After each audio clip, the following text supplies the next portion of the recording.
Good evening, and welcome to the Beans and Dice Podcast. I'm Carlos. I'm Rob. And I'm William. And we're a podcast about How we game. Today, we just finished playing some games tonight. So we're going to talk about the games that we played. We played a little bit of Red Rising. Right. We played some Fantasy Realms tonight. Correct. Mm-hmm. And we still have games to talk about from last week. Yes, we do. If we can even get to them. Yeah. We shall see. From 2 weeks ago almost now, but yep. Right. We are on air, I hope. And those of you in the comments, give us a shout. Let us know if our audio is coming through or not. Based on what I see, everything seems to be working fine. Good. We'll give it a moment here. I did turn on the phone lines. 813-618-7099 is the phone number for those of you that want to join in the conversation. All right. Let's talk a little bit about what we played today. Okay. All right. So, again, I'm Carlos. I'm Rob. I'm William. Yep. And Again. Red Rising was shipped to us by Jamie Stegmeyer. Stonemeyer Games. Was it like 3 weeks ago? That was a while ago, yes. 3 or 4 weeks ago, yeah. Been about a month. It was right before the last game day. And we had an opportunity to play it once before. And Robert and I played it today as a two-player game. Right. I think last time we played it as a four-player game. Yeah.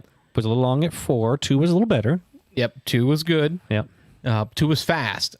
It was faster, yeah. We had some interruptions. We took our time with it. I'd say probably took us about an hour-ish of playtime with 2. So I think our 4-player game was, I want to say more along the lines, it was 2+ hours. A couple of us were learning the game that time, so it was a little long for that reason. But tonight we both knew how to play. It had been, what we say, about 3 weeks, 4 weeks since we played. So there was a little bit of knocking off the rust, but it came back pretty quick. It wasn't hard to learn again, right? Because it felt too simple. I don't know if that makes sense. When I said, "All right, Rob, how do we play this again?" and it was, "Well, play a card, and just a couple of rules, and then pick up a card." And I'm like, "Oh, okay." But then I felt like I froze up a little bit, like I jammed up once I started looking at my hand, trying to figure out what's in my hand. A little of that paralysis going on. Right. Like, is there a combo here that I should be seeing? What do I do with, like, I don't know. It felt like the first turn. I don't know about you, but for me, the first turn, it was a bit of paralysis. Yeah, a little bit. Yeah. I had the advantage. You were setting some things up and doing some other things on the side. So I had the advantage of, I had probably 5 minutes to kind of look over my cards, look over the cards that came out on the board initially. So I had a jump start on you. And when we started, you were kind of just jumping straight in. So I didn't quite have that amount of paralysis just because I'd already had a chance to kind of prep and look at it. But that's one of the critiques of the game, is that there's a fair amount going on the cards. And so to kind of get that opening strategy to start off on the right foot, you got to kind of look at everything. You got to spend a few minutes assessing what's in your hand, assessing what's out on the board, reading all the text on everything to kind of get that idea of what you're going to do the first couple turns. Yeah, and I think it is that first turn that took us the longest. Sure. Just kind of figuring out, what do I want to get rid of here? Because something's got to go. And not being sure what should go was rough. I didn't really feel like, and this isn't so much about the game itself, other than the play that we had. I didn't feel like I really had any starting strategy within that first hand, and that didn't feel good. Yeah, and I experienced that, I think, the first time we played. I've only played twice, I think, now, and you've played just twice? Right. Just our second play. So, yeah, the first time I played, I felt that. It's when I looked at my opening hand, I didn't feel like much was comboing up. This time, out of the starting, was it 7 cards that you start with? Yep. I felt like... No, 5. It's 5 for Red Rising. I started with 6 because your series. My series ability gave me 1 extra, so I started with 6. And I think 2 or 3 of those cards already right off the bat comboed up. So I immediately kind of put those to the back of my hand, and then I had the other, I think it was 3 cards that I could start playing with, kind of start reading their abilities, triggering those. Those were kind of expendable, so to speak. But I already had, I think it was 3 right off the bat that I was pretty sure I wanted to keep. And I think I ended up at the end of the game keeping 2 of those 3 cards. And so that strategy held pretty well for me. I don't think I kept any cards that I started with. Oh, really? Yeah. And the first game I had, I think it was like 3 or 4 of the cards that I had felt like they belonged together. And that really put me in a trajectory of the game right up front of how do I keep these and enhance. Whereas in this time, I felt like, I have a whole set of hot garbage and I don't know if I'm going to be able to get rid of it and replace it with any... Like, I wanted a mulligan. Yeah, I was just that's certainly going to be part of this game, right? I mean, it's going to be some luck there right off the bat. The game is long enough. Again, in a 2-player game, running about an hour.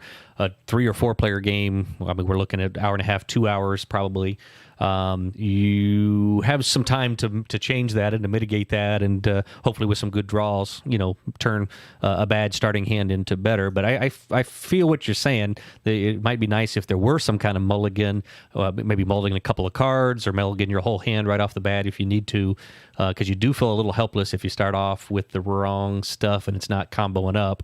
So then you got to start looking for another strategy, maybe with the cards that are on the board, trying to acquire those. But then, of course, in that you're at the mercy of what your opponent does. If your opponent grabs one of those cards, then it may mess up everything that you're looking to do. So yeah, there's definitely a fair amount of luck in that game, I think. In the first draw, sure, right? Like, sure, what's your starting set? Right. And then you got to figure out how to maneuver that set into a good scoring system. Sure. So right at the beginning, I felt uncomfortable. I will say we recorded the gameplay, so we'll put it up soon. Yeah, we'll post that up. So you guys can watch us play it and you can kind of see me being uncomfortable. But at the end of the day, Robert won. He won 200 and... No. It was 300 even. 300 even. So 205, yeah. So it was a 95-point win, so it wasn't close. I felt like...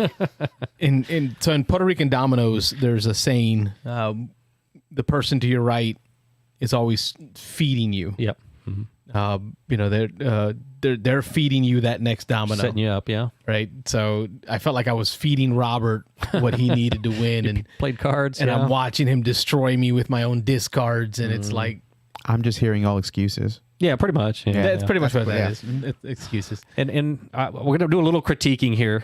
So this is not going to be an all positive, although we both like the game. But the other thing I will mention is the aspect that I got a couple of cards pretty early in the game that when I played them, they either required you to discard a card, or there was one card that was luck. I forget the name of the 3 of them, but there was one where I got to draw a random card out of your hand, and if it turned out to be a gold, it went away. And gold is the most prevalent card in the game, so there's a lot of gold cards. Yep. And so I played, I think in the first probably half of the game, I played one card twice, and then the other 2 cards, the one triggered once, it missed once, and then the other 2 automatically made you discard. So I made you discard 3 cards out of a Right. I think there was 3 cards that did it, and you played one of them twice. So it was like 4 attacks on me. Yeah.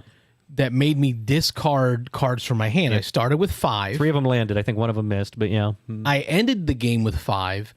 So I felt like most of my game was spent recovering cards, because there's no way I'm going to be able to compete against Robert if he's got 6 cards in his hand to start with as series. Yeah. Right. And he's gaining cards, and I'm down to 4. I mean, just by bonus points, or not even bonus points, just by base strength points alone, I'm going to lose, is how I felt. So I guess that's where I felt a little like I got to come back from this. Like, how do I come back from this? And that was a pretty severe example. I'd heard in some conversations online and things that is another one of the critiques of the game, is that if somebody has 7 or 8 cards in their hand at the end and somebody else has 3 or 4 or maybe 5, it's really difficult for the person with the fewer cards to ever win. You'd have to have a really great combination of exactly what you need to overcome that. So this one was an extreme example because I got 3 of those cards in the first half of the game. So I would assume that doesn't happen very often, but so that won't happen all the time. But this was a kind of a hammering on that part of it. Hammering. Brought the hammer. That's a word we can use. Yeah. Robert brought the hammer on me. Brought the hammer. So it took me a little while to get going. Yep. And then you immediately, because it was, I think in your starting hands, you were getting cards, and you stole a card from me that let you steal a card. Right. Yep. Yep. I forget what it was. It was pick a card. Tacticus. It was the right color or something like that to keep it. So yeah. Anyway, so I felt like I was behind, but then I started to get momentum going. Like I started to see a combo coming together. Yeah. And I was just trying to get that combo going. I was trying to get position on the Institute board. And I'm not sure if this is the right way to do it or not, but Robert already had most influence on the Institute. And in Red Rising, if you haven't played the Institute location, whoever has the most influence in that location is going to score 4 victory points per cube in that zone, up to 10 cubes. Right. Now, Robert was already like at 5, and I was at 0. Yeah. But I kind of felt like I needed to push on that to keep up with him. I couldn't let him get the runaway. Right. But I put a lot of energy into doing that. Like I was placing players into the institutes, like Fictioner was letting me play cards there, putting onto the institute to get another influence cube on the institute. I was doing things to try to build it up, but I don't know if I wasted. Well, you spent a lot of energy there, and then as you caught me, and I think maybe passed me by a cube, I drew a card that allowed me a bonus 15 points if I finished not in first on that track. And so at that point, I was like, he's spending all his energy there. He's going to keep pushing that. Let's let him do that. I'm going to do just enough to finish second, so I still get some points over there, but I'm going to get that bonus 15 off of the card just by finishing second. So that was fine. So. Fleet track was all yours. Yep, you had total control of fleet track. The fleet track 10, is a table almost. You're moving your token across that board 1 to 10 on the spaces, but the victory points that you earn vary. So victory points can be anywhere from 1 to I think 43. Which Robert, if I'm right, you did top out. Okay, I did, yeah. The fleet track, I went up all the way to max of 10, so I got to the end of that. That was, I think, on my very last play of the game. When I ended the game, I moved up to 10. So it took me the whole game to get there, but I did. I maxed that one out, so that was good. And when it came to the helium tokens, so there's these helium tokens in the game that you gain when you go to Mars location. Right. There were 3 victory points each at the end of the game. I think I ended up with 4. But I was using mine as for silver cards. You had gotten to 6 or 7 at one point, but then you started spending them to do other things, to give you pushes on other tracks. And that's when you started getting rid of them. I realized, again, I had my hand where I wanted to, probably about 2/3 of the way through the game, so I wanted to push the end. So when I saw that you were coming down from the 6, I was assuming you were going to go to 7, which is one of the 3 in-game triggers. But when you started spending them, I was like, okay, now I've got to hit that track. So I kind of changed strategies and started pushing that to get the helium.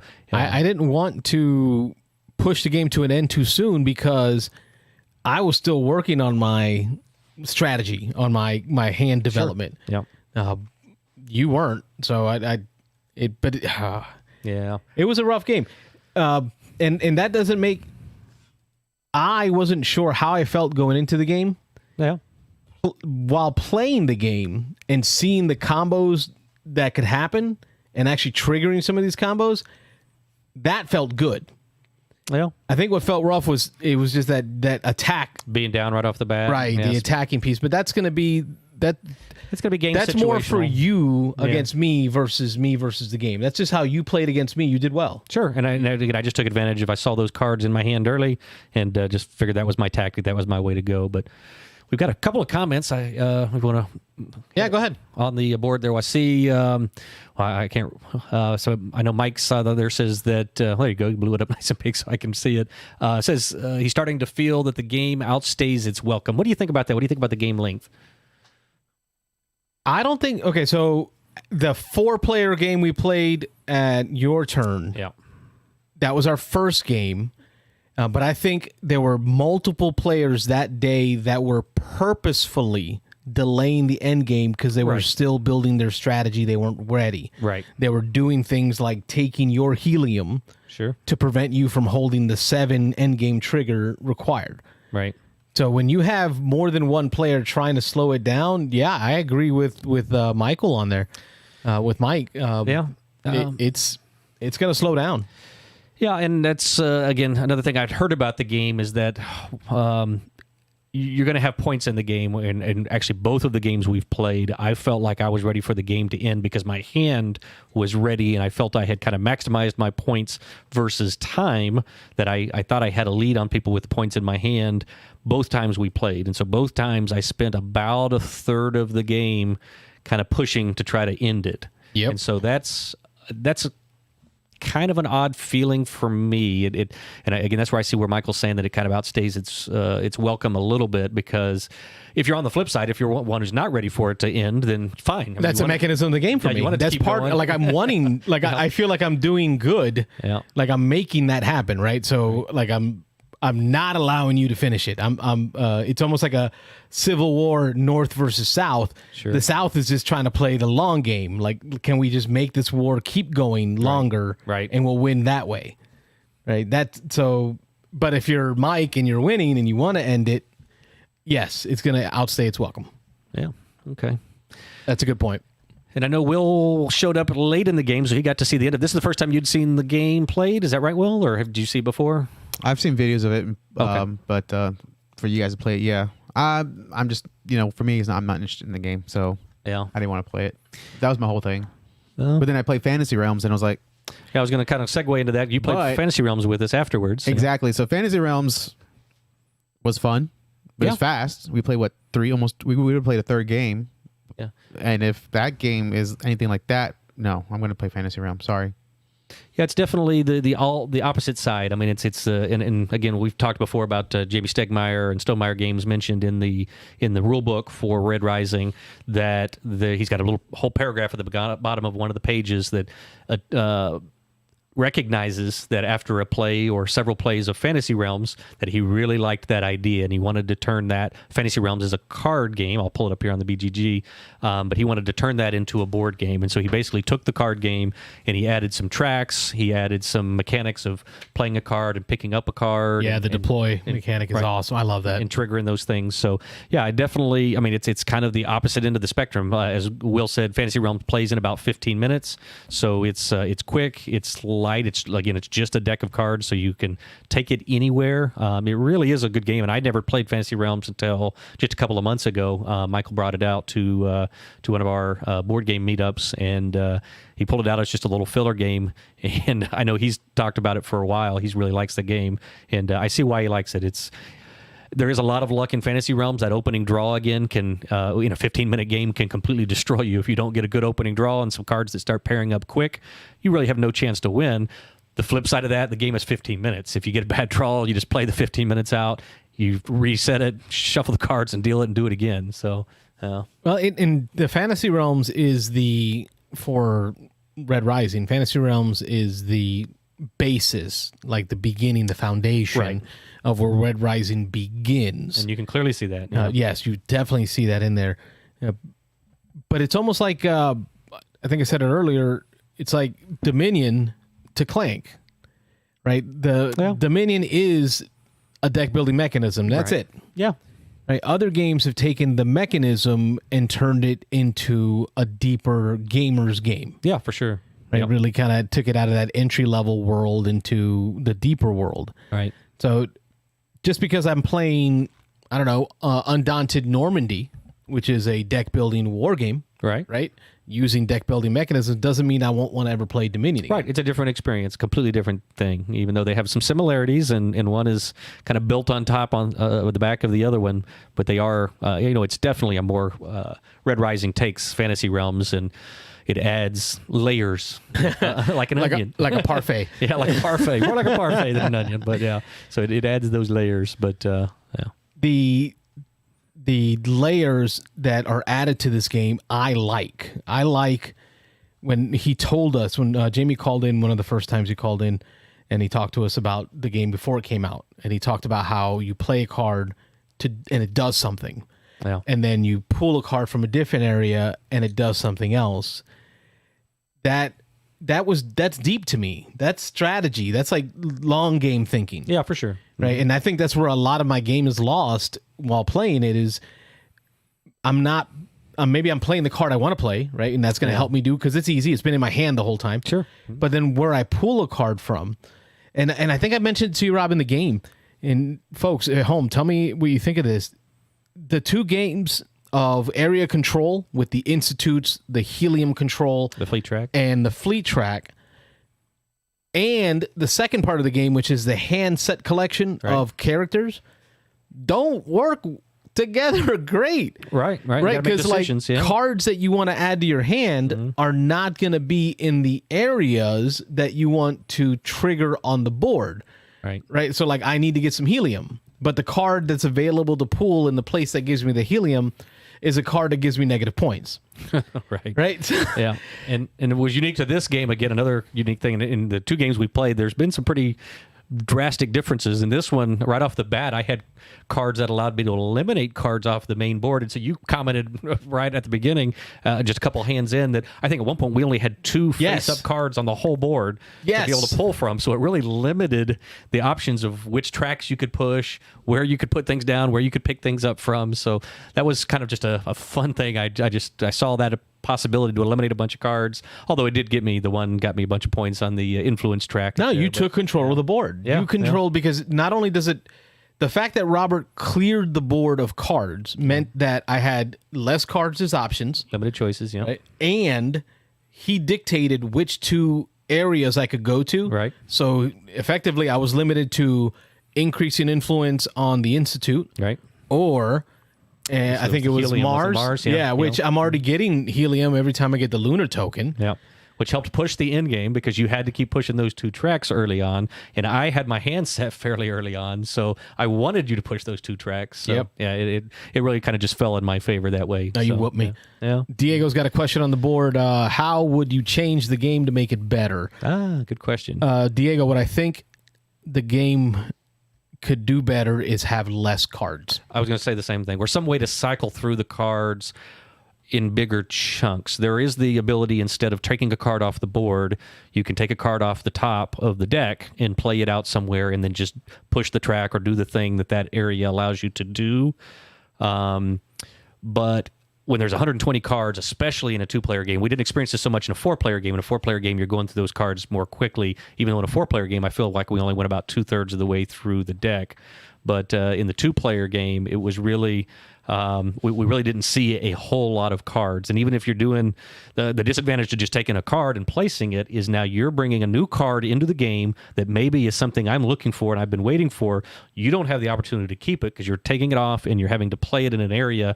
And whenever it's on top of an area, on my turn, it's available. I have the ability to go grab it. So you're cycling, which is seeing more cards, but every time you do that, you're presenting a new opportunity for me and not so much of an opportunity for you. So, yeah, I think that's a bit of a strange mechanic. It'd be interesting if there was a way to cycle more cards. If when you did that, maybe you got to take the top 2 or 3, maybe discard one, play one. I don't know, some mechanic that allows you just to cycle and see more cards. There was one that allowed me to draw 3 cards and place them face down on the other 3 areas. That was cool because I got to place cards. You didn't get to see what they were, so you kind of had to gamble and guess. Yep. Because they were colorless and face down. That was cool. Yep. But in Diego's comment about how we make it better, I think the smaller stack of cards would also lend into the next thing, which is allow for picking up of cards like Fantasy Realms does, where the discards are splayed out and you can pick what's there. Part of what Red Rising does different than Fantasy Realms is it creates a stack in each location. So you got 4 columns. Imagine that, William, 4 columns of cards that are all splayed out, but you can only ever take the top one. Yeah. Right. So if you see a good card at the bottom of that stack of cards, you can't get it. You got to find another card that gives you access to it, like the banker. Spend some helium and then you can go get it. Yeah. But what that does is it slows the game down because now you're having to pick up cards that are not helping you. Yeah. Right. You can't go right to the combo cards that you need. It builds a little bit of frustration, and maybe I haven't figured out how to get past it. But the smaller deck, and then maybe allow me to pick any card. And that's the thing is, if you have a deck that big and so many different cards out there, being able to have access to all of them would be too many options for, I don't know, like a Nick. Right? Because you got 4 columns of cards. You can only ever take the top one. So Oh yeah, yeah. And, AP is another part of this. Again, there's a lot to look at. There's cards on the board. It's Nick's turn, with a lot and of there's text. 40 cards on the table, and he gets to pick one. And then 3 hours later, he's done. And you got a handful of cards, so that could make it tough. And I just want to hit real quick. I see in the chat, Board Game Battle says, I prefer the houses that allow you to move up on the victory tracks rather than letting you banish cards. And so I had Ceres, which allows me to banish cards, and that was interesting playing this time. Again, only my second time. But anytime I saw where it looked like you had a tough decision on which card to put down, and you were kind of debating, and then like, oh, I'll play that one, and I felt maybe that was a card that you were hoping to keep in your hand or to recover later, then I was like, let me do my thing where I can banish a card and maybe get rid of that card. So let's just get that off. You had one where you got to go through, actually a couple times you got to go through the banished cards and pick cards out. So that even made it more, when I saw you pick those cards. Because I had to take Mustang over and over again. so- Mustang's a card that allows you to take a card from the banish spot. If it's a gold, you can keep Mustang in play. I had to use Mustang like 3 or 4 times to be able to get some cards back out that you had banished. Yep, and I had to grab that one once just to keep you from using it, and I think that near the end of the game I banished it again just to get it out of the game again. But yeah, that's playing Ceres was interesting. So yeah, Board Game Battles, that's an interesting thing. So the first time I played, actually, it just so happened we did it completely randomly between the 2 times we played. You played the one I played the first time, and then I played the one you played the first time. So we've only played those 2 races, even though we played a 4-player game. We got to see a couple of others. We've between our 2 plays, 4 opportunities, we've only played 2 of the houses. 2 out of 2 houses, same ones, Mars and Ceres. Right, so that's interesting. But yep. Don't forget, phone lines open, 813-618-7099. Give us a ring. Let us know what your thoughts are on Red Rising. Or Fantasy Realms, whatever else you've been playing. Yeah. Right? It's take over the show. So don't forget, 813-618-7099 is the phone number. Call in. Live call-in show. Yeah. We want to... go ahead. No, I wanted to continue on what we liked, what we didn't like, and then wrap it up there. Okay, for her. And then we can talk a little bit about Fantasy Realms, and hopefully somebody can call in and give some more topics on it. Ultimately, for Red Rising, this game will get better with more plays because you will learn the cards. Yeah, you got to learn them, yeah. Right, you'll learn what cards go with what, and when you see your hand, you kind of see it. You see a percentile. What are the odds that these cards will pan out into a good scoring setup? Oh, we got a phone call coming in. Let's take a peek. Beans and Dice Podcast. State your name. Where you calling from? This is Mitchell from Louisiana. What's up, guys? Hey, Hello, Mitchell. How you doing? Hey, well, you guys are wailing on my game over here. A little bit. Wailing. Yeah. Wow. Left hook, right hook. Yeah. No, talk to us. You tell us what you think. You played more than we have. Well, it's okay for you to have your opinion, even though it's wrong. But of course, yeah. No. So I think a lot of the things you guys are bringing up as negatives, in my opinion, are positives. I mean, the fact that there are a lot of cards makes it so replayable. I've not played a game that is the same as another game that I played. And the things you're talking about how, you said like Rob kept playing the same card over and over again, and it was frustrating you, Carlos. I think that's strategy. You got to do some counterpicking. If you don't want him to keep playing that on you, you got to counterpick and don't let him keep doing it. Get gooder? Is that you're telling me Carlos needs to get gooder? Yeah, a little bit. I guess so. Yeah. Oh, that's great. Yeah, going through the cards is tough. I see what you're saying. The replayability, there's no question that with that many cards in the game, it's going to allow you to have very different experiences from play to play. Again, the hard part I have is, especially at 2 players, you just don't see enough of them, and there are a fair number of the cards in the game that tell you that they get you a bunch of bonus points if you can pair them up with a particular other card. In a lot of cases, there's only 1 or 2 of those in the whole deck. And so there was one card that I got pretty early in the game that I held it almost the whole game looking for the counterpart, and then at the end I just kind of had to trash it. And it's an odd feeling holding that card for the whole time and drawing and drawing and drawing and not getting it, and then having to kind of give up on it at the end. I don't know. It wasn't a happy feeling. It wasn't. It's like I guess I got to give up. Get that. Yeah. I get that, but there are two whole colors. I don't remember which one matches with which, but I know one's orange. I don't remember the other one. Orange. But one whole color, their in-game ability is to be any color, Right. and the other one is the in-game ability is to be any person. Okay, right. So although, to your point, I see that, but all you got to do is grab one of those cards, and it can pair up for you. And, you know, that's a give and take, because those cards don't usually their deployability will make you end your turn. So you don't also get to pick up a card. So you're Right. losing a card, and Yep. you're not getting that bonus action. So it's kind of Yeah. what's the word I'm looking for? Catch-22 or... Yeah, exactly. Yeah, exactly. So you have to kind of balance that, and I think Sure. that's what makes the game really fun. It's not always a clear-cut decision. Yeah, but the replayability, I mean, to that point, you're right on there. Like you say, there's a lot of cards, 120 cards in that deck. You can play. I mean, we played. I think I saw just a handful of cards this time as opposed to the first time. And again, the more players, I think definitely you go through that more, which would make sense. The length of the game was, what to say, it was over 2 hours the first time. It was a learning game. There was 4 of us playing, and there was one player in particular who kept trying to drag the end of the game out, or kept it going because he didn't have his hand where he wanted to. So he was the closest to winning, and we all thought he was going to end it. So we all kind of scrambled to get rid of stuff, and then he decided at the end, no, I don't want to end it. And he played a good another 45 minutes, just kind of keeping us on a string. And we were like, if I'd have known you were going to drag that out, I would have kept that card. I would have tried for that. Yeah, because we're sitting ready to go, and he's elongating the game. But that's again strategy. That's him. Yeah. We got to go control the board and pull those triggers to end the game ourselves. Sure. Mitchell, let me ask you something. My thoughts on the game with regards to losing cards is that it's very punitive, right? I feel like there's a lot of opportunity to lose cards, but very few ways to continue to add cards to your hand. What's your experience with that? Yeah, I agree. I think I probably have about 15 plays of the game under my belt. I'm bad at keeping track, but That's somewhere good. around there. And I think there's only ever been one game whenever I've had more than 7 cards at the end of the game, or anybody has had more than 7 cards at the end of the game. So it's definitely easier to lose cards than to gain cards. But I think that's okay, because in my opinion, the cards way overpower any of the other victory tracks. The victory point tracks, you might have 100 points from them, maybe, and easily, 100, 200 on cards.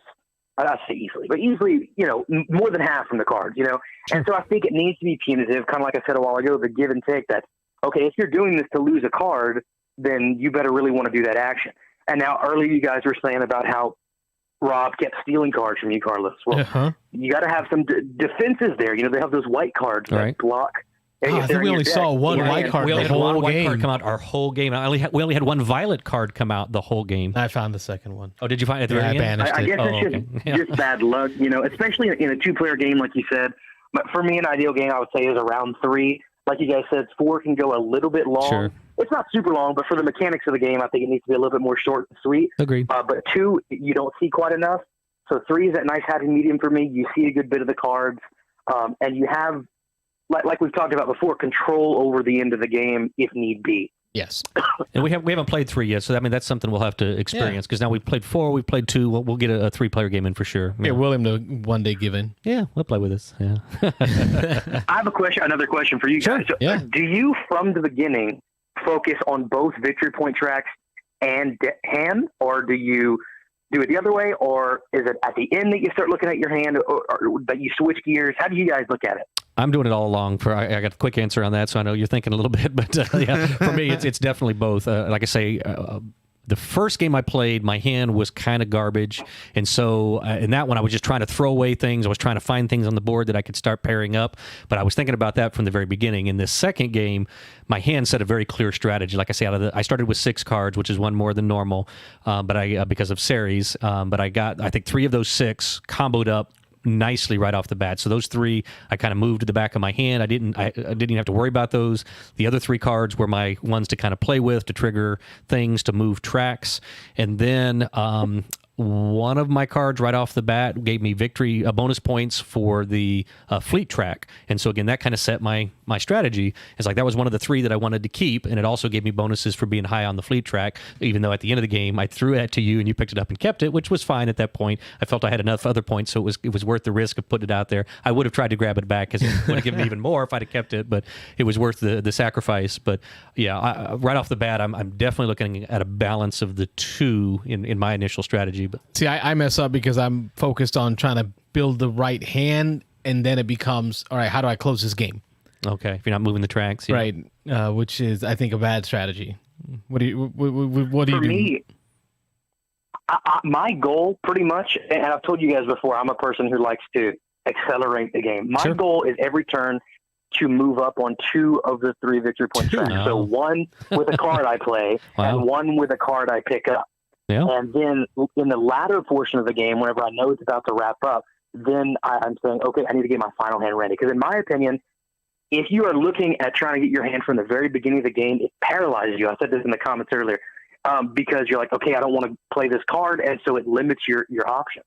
I don't know. I'm not saying that my strategy is the correct way. I'm just saying that's what worked for me. Sure. Because if I'm trying to constantly make this set the whole game, then I'm not focusing on getting the other types of victory points.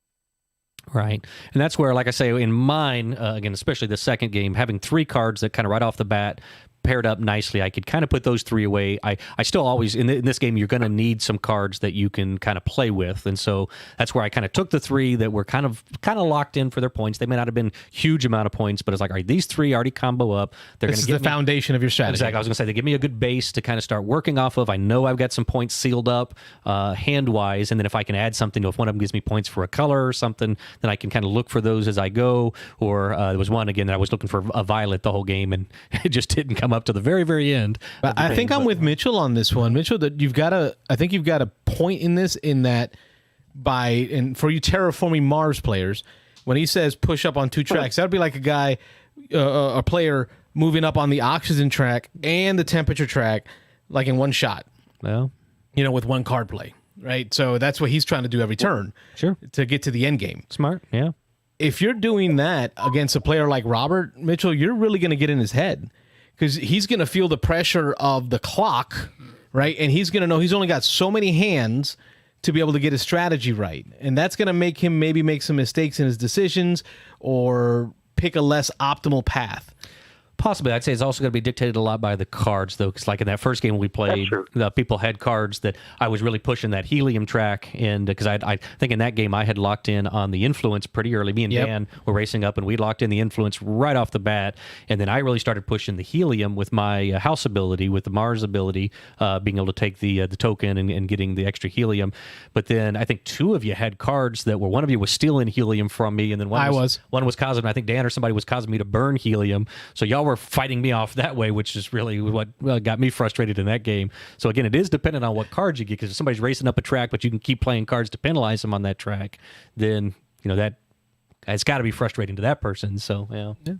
Well, Mitchell, that's true too. I just like kind of being in control of how long the game lasts and not letting my opponents gain control of that. Sure. I have one more question for you. I don't want to take up too much of your time, but go ahead. So I really like how each of the victory point tracks are unique. Kind of in Terraforming Mars, you move up the oxygen, you move whatever. But in here, so, the fleet track, it scales. But whether it's you or your opponent in different spots, you just get a certain number of points dictated by the board. Right. But there's a max of 10, which is, I believe, 43 victory points. Right. Then you have the Institute. Again, a max of 10, which is a max of 40 points. But if you're first or second, it depends how many points you get. Right. And with helium, no matter what, everybody is 3 points. So you can have 5,000 helium if you want, right? Yep. So how do you guys pick which of those tracks you chase the most? Is it just based on your cards or your house? My hand, or what do you guys do? My hand definitely dictates that. It's It whatever in my hand, moves that track, and that's why again I raced up the fleet track, because I had the card that allowed me to keep bumping the fleet track every time I did something. So it was obvious. Max that sucker out. Maybe I'm more basic than that. I just look and see what Robert's doing, then I just want to make sure if he's leading it, I want to take that lead from him. Yeah. I'll say I fished you in with that with the old influence track there. I started out, jumped out to a lead, then you spent all that time moving up that track. A lot of energy. But that's normally how you get Carlos in war games too. Yeah, just kind of bait him in. If you punch him once, he's like, I have to punch you back. and I waste everything on that. And you will always do that, and that's how you lose a lot of those games, though. Yeah. Hey, y'all caught me. You got me. It's like, just punch him once really, really hard, No. and that's it. And he gives up his strategy. He's done. Mitchell, have you had a chance to play Fantasy Realms at all? I've not. I know it was a big influence on this game, and I've heard a lot about it, but I've never played it. No. You got to make it happen. Yeah, it's a good game, and I'm going to put this. I definitely don't necessarily agree, but I was telling Carlos I read somewhere online that somebody said if you play Fantasy Realms, you'll never want to go back and play Red Rising, and I don't agree with that for sure because they are very different experiences, as I said earlier. But there is something about that Fantasy Realms. Just you deal them out, you play it, and if you have a bad hand, you get done with it in 15 minutes, you deal it again, and you play it again. So It's like the Dominion of deck builders. it is. Yep. It just gets you right to the juicy part of the mechanic Right. in 15 minutes or less. It sounds like it corrects that like player's remorse. You know, you have Because if I mess up and go with the wrong hand, or if I like last game we played of Fantasy Realms, I was trying to hold out for the Elven Archers. Oh yeah. Like they were the key to my entire, and Rob I had drew it in at his the hand. end. Yeah, I drew it at the end. and I lost. Yeah. But it was only 15 minutes. Didn't matter. Yeah. All right, Mitchell. We can always count on you for a great phone call. Thank you so much. Yeah. Appreciate you contributing the content here. Yes, sir. You guys have a good evening. Take it easy. Take care. Thanks, Mitchell. That reopens the phone line 813-618-7099. Don't let Mitchell be the only caller tonight, folks. Yeah. Yeah. Mitchell. Somebody's got to call in. Mitchell didn't like us getting on Red Rising there a little bit. I don't think we were beating it up. No, we I were was trying not to. Although I wanted to bring out. I know we've talked about we talked about this before we started, but we've talked about Red Rising. I think on 4 of our episodes now. So Why are you counting? we put a good amount into it. Because But I like it. counting. we've talked very positive up to this point. Yeah, but you haven't played, so you can't talk. Oh no, it doesn't matter. I can watch. Yeah, Hey, yeah, you got to vote. You got to play. Watchers got to get in there. Yeah. Anyway, No, it's. I think we have. What's the word I'm looking on? Given a lot of compliments to the game over the last few weeks. yeah, sure, yeah. This today was just talking about some of the things that I think could get better, but it still doesn't. Like I walked into it thinking, starting to play the game, I'm like, oh man, this is not cool. This is, I don't know if I'm, and then at the end of it, I was like, when I hit some of those combos, those endorphin rushes that you get from those real combo-tastic moments. Yeah.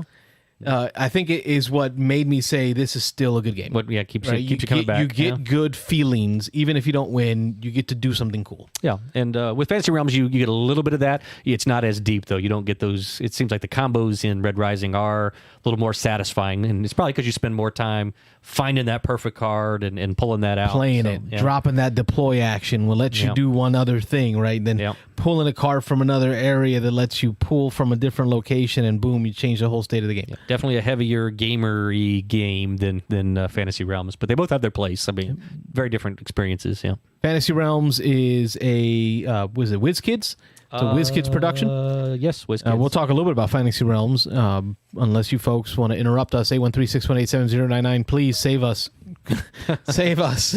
Call in. Fantasy Realms by Bruce Glasgow. Yep. And it's probably a 15 to 30 minute hand management set collection type game. Yeah.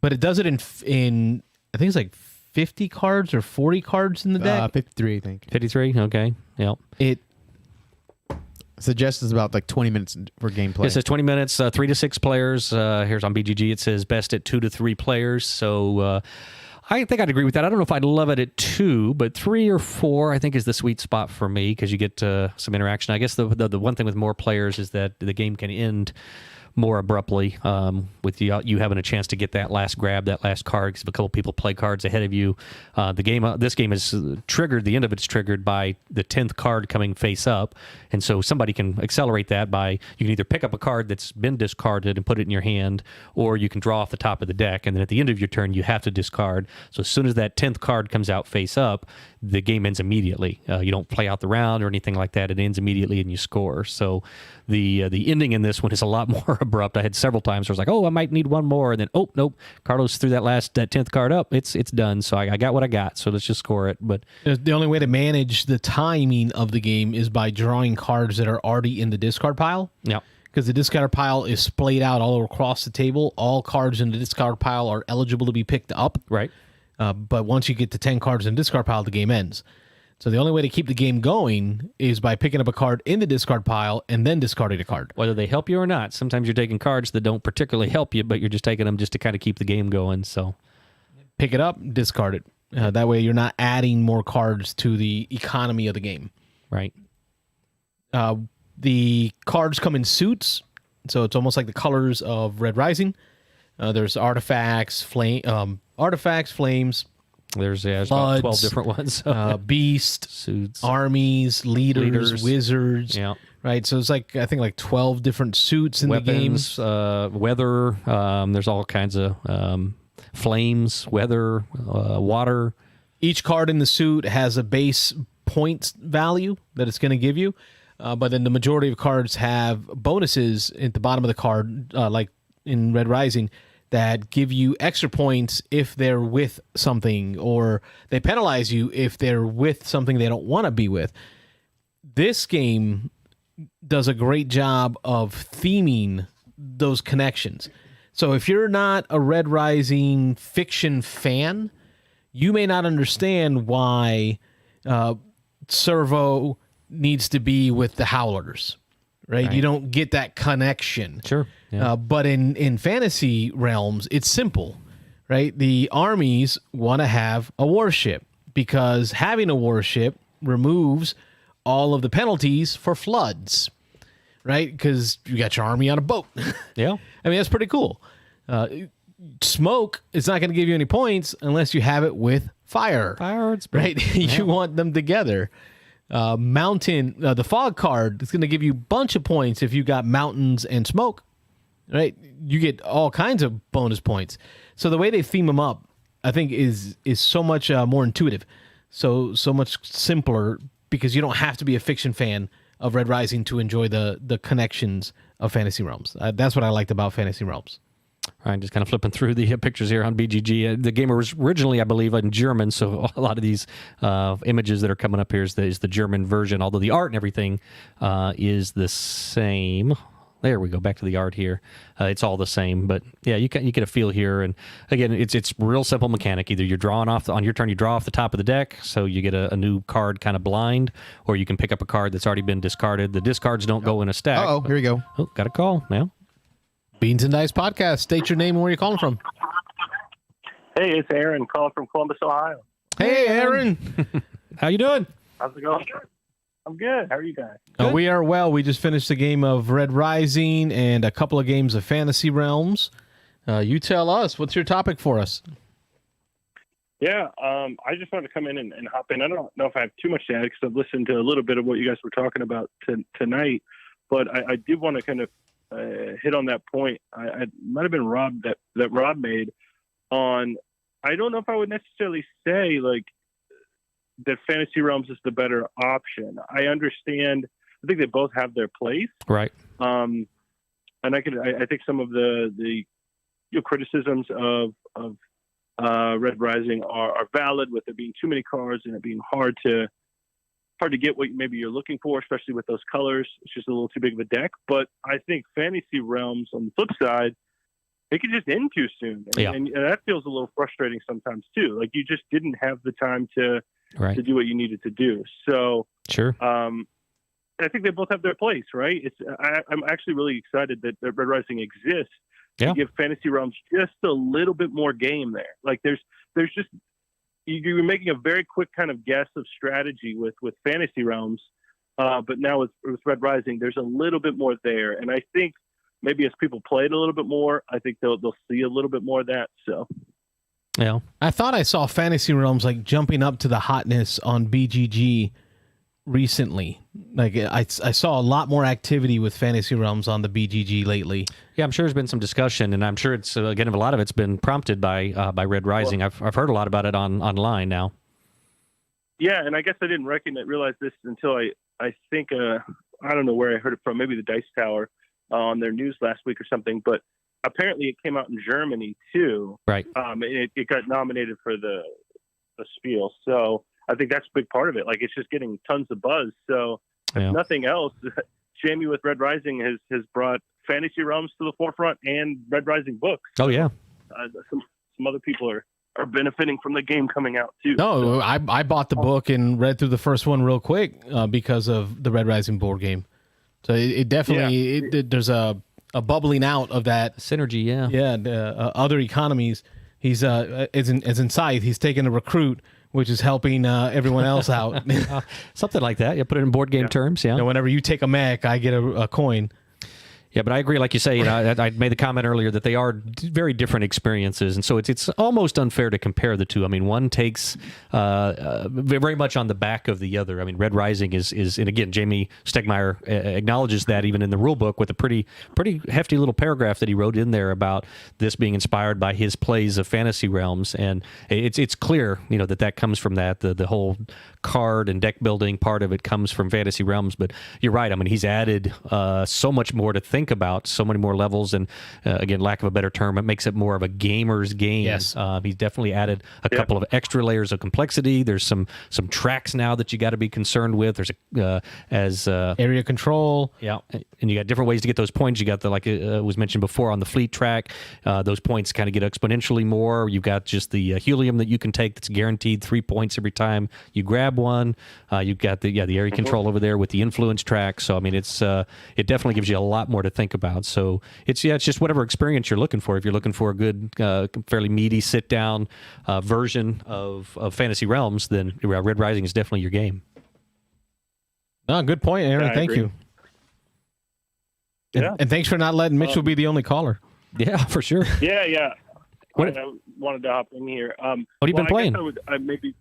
I haven't been playing too much. I've been busy with work and some other things going on. But we did get news that the main board game store that we play at is opening back up for their play area next week. So Awesome. I don't know if we'll be back next week, but the game group will definitely be getting back together soon. There you go. Yeah. Yeah, we're super excited about that. So people are already talking and making plans to do some other things. I think what I'm excited about, and I don't know, it might be tough to do now because the last time we got together was before the pandemic, but there were a few of us in the group who jumped into Clank Legacy. Oh, okay. Yeah. And we got like halfway through it, and then the pandemic hit. So we haven't played it for over a year. Wow. So there's a few of us trying to talk about trying to get that going again, to play some more of these, campaign, story-driven type games that don't work as well in a, people come and people go sort of board game night. So. And we've got a similar story, although we had a little bit of a gap even before the pandemic hit for a different reason, but. Speaking of the pandemic, season 2, we were roughly halfway through that one, and we ended up a couple of months before the pandemic. We've been playing pretty regularly, and then we had a few things come up, so we didn't get to play, and then the pandemic hit, and we were just playing. It was just 4 of us with my dad, and then another friend of ours, Mike, and we lost to the pandemic. Yeah, I guess the pandemic got the best of us. So I'm curious whether we're going to be able to pick that back up. And there's so much story in that game. It's I don't know if we're going to remember where we were at trying to get back into that. But if not, we'll just start with season 0. We'll go back and play that. We haven't tried that one yet. So that's the most recent one. That's the most recent one. Yeah, the Cold War KGB. Yeah. What else you got for us? Yeah. Well. I think that's it. Hopefully I'll have more coming next week. Our shop just opened up. Our local game shop. Well, my local game shop just opened up last week. Yeah. Why's it got to be yours? Well, like Rob. Rob's local, I would say, is your turn. Yeah, your turn's closer for me, but Armada's closer to me. Yeah. Mm-hmm. Right. Your turn's closer to William. So that's what I mean by your. But yeah, we've got several of our shops opening up here. We got Cool Stuff is opening up by us. There's some controversy over there, not so much for board gamers. They're opening up initially to their Magic the Gathering. What do you think of that, Aaron? Group first. The Cool Stuff local shop here in Tampa or in Brandon is going to open up, but only to Magic players. Be honest. Yeah, that's tough. That's a really interesting thing. That doesn't feel right. I'll say that for sure. But I'm not a Magic the Gathering player.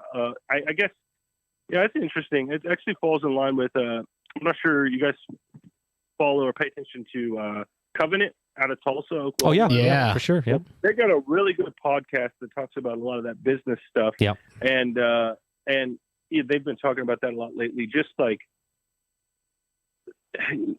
Magic kind of running the business of game stores for so long, and is that really the best thing for the entire hobby, and figuring out how all that works for other gamers and other games, and how do you value game space, and how do board game stores value their game space, and how do they charge for that? And it's interesting. That's right. I didn't hear anything like that, but I'm surprised to hear that they're just going to open up. And we addressed that a little bit when we were live on location a couple of weeks ago at Armada. It was right before they were opening their gaming area there. But one of the questions that came up was, I think I might have even asked, what percentage of your store comes from Magic versus everything else, and we didn't get an exact percentage, which I guess I wouldn't expect from the owner. But he pretty candidly said that Magic is a huge part of their profit. That really drives their traffic. It drives the whole resale market on those Magic cards. I thought it was the honey buns. I mean, no. I buy a dozen of them when I'm in there. Snacks behind the counter? No, that's not what gets their profit. It's Magic. And so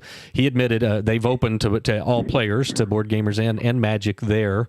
But I mean, it doesn't surprise me, I guess.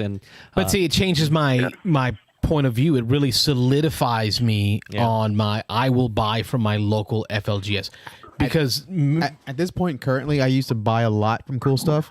I'm not going to do that anymore. Because they're an online discount retailer, right? And I have an account with them. I have a pretty high level account, so I get a lot of points. I bet. And I'm done. I will not spend $1 with them anymore because of something like that. If they have a large space in that store in Tampa, pretty big. You could literally split half that store, and you would still get maybe 25 Magic players in there easily. And we never took up more than a couple tables in the back. We never took up more than 2 or 3 tables. Yeah. And I think just doing that, you are what Michael said over Armada, you are killing the community. Yeah, it's tough. And so would it change your buying habits, Wayne?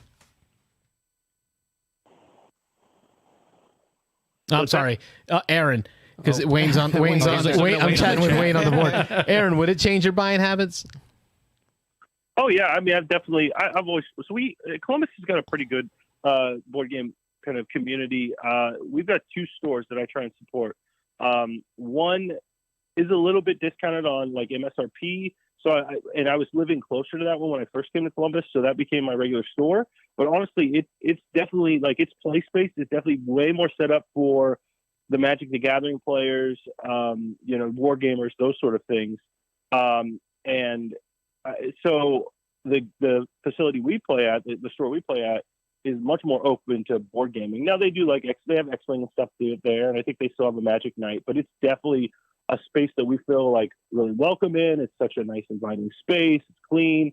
So I do whatever we can to support there. And their games are a little more are closer to MSRP, but they also have the nice space that we want to support, and they have a nice rewards program. Like after you spend $200, you get like $25 off your next purchase or something like that. So they both are really trying, and I want to do everything I can to support them. So outside of Kickstarters, doing those through the crowdfunding sources, I try and pretty much stay to those 2 stores.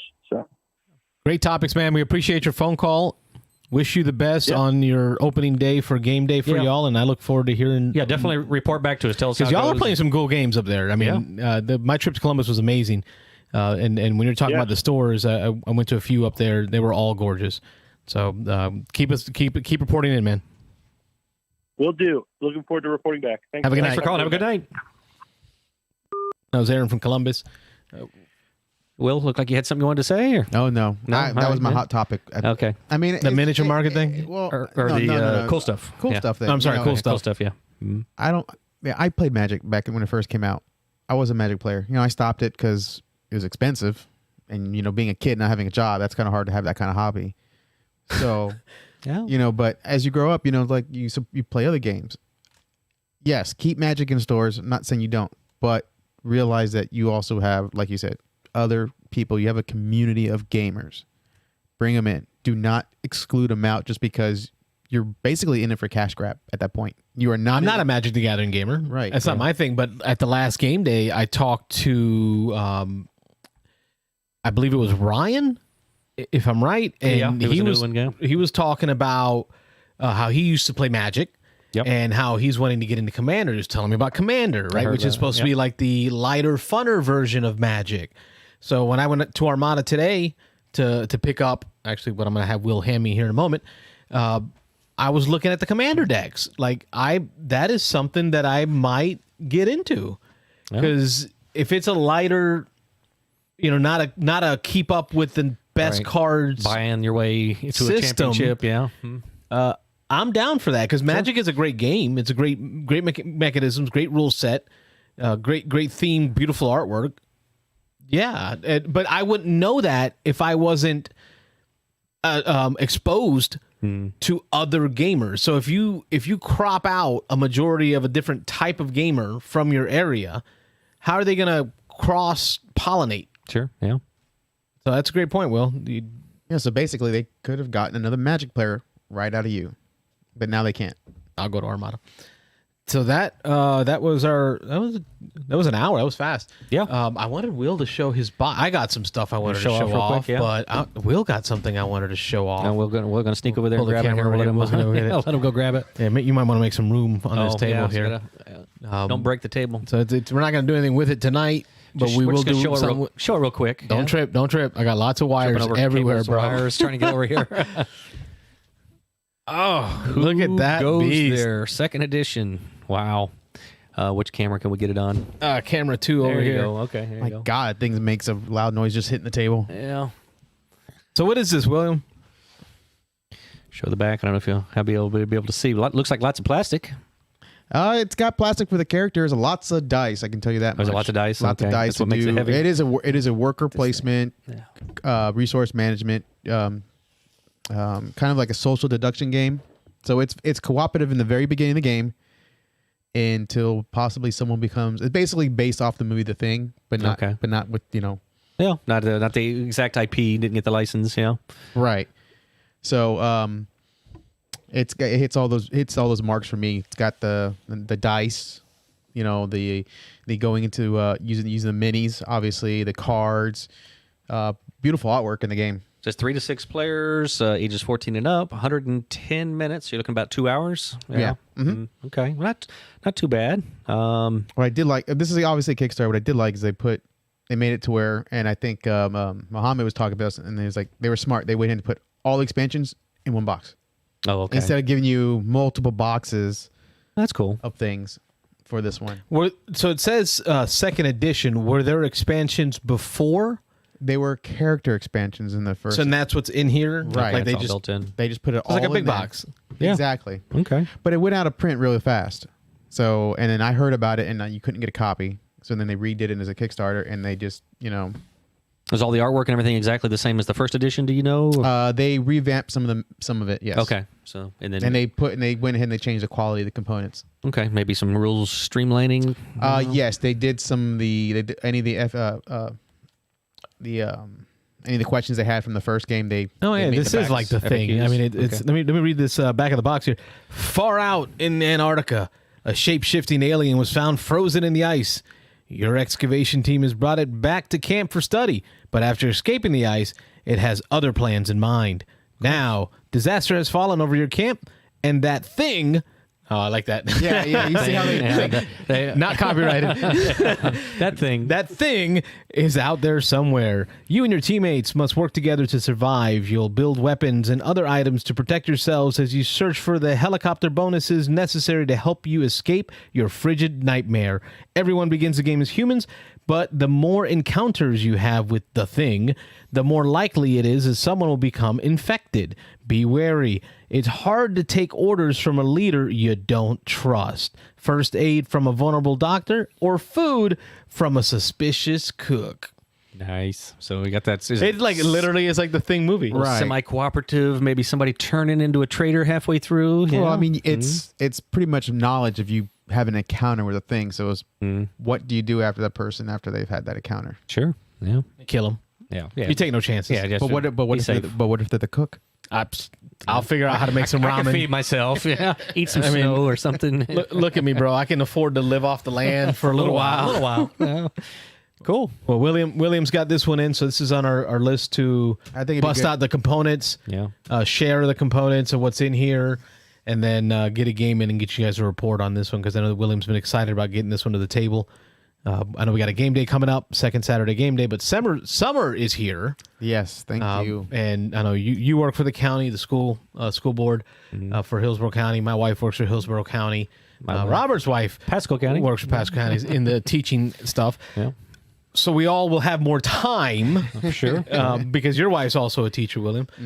So that means that all of our wives are going to have more opportunity to stay up later. We can do more stuff on the weekends. Sure. So I just foresee more stuff coming together that we've been wanting to game. In the near future. Yeah. Right, because we're all vaccinated up. Yeah. We got games. We've got time. Got game days coming back with our we had 20 people last game day. Yep. Awesome. So hopefully that all things go well. And Do you know what's very positive about that? I talked to everybody. Everybody was vaccinated. Oh yeah, nice. the whole group. Yep, Yeah. the whole group. Very Because nice. we've been wanting to get together. Yeah, itching to play. So, folks, that gets us to our at least an hour. just over an hour, yeah. That's the content we'll give y'all. We want to thank all the callers. We can always count on Aaron and Mitchell, to jump in and help us. Help us out. Share the show with people that you think might like it. This is something that we were going to continue doing Thursday nights. We're just going to spend an hour talking about games that we played, how our gameplay went, and sharing with you all what we're up to, and hoping that you call in and share with us Participate. what you're up to, because I think that's the most enjoyment we get. So Yep, for sure. Yes. I'm Carlos, I'm Rob. And I'm William. and we are the Beans and Dice Podcast, a podcast about How we game. I want to thank you for watching and wish you a good night. Thanks, everybody. Good night. Bye, everybody. Good night.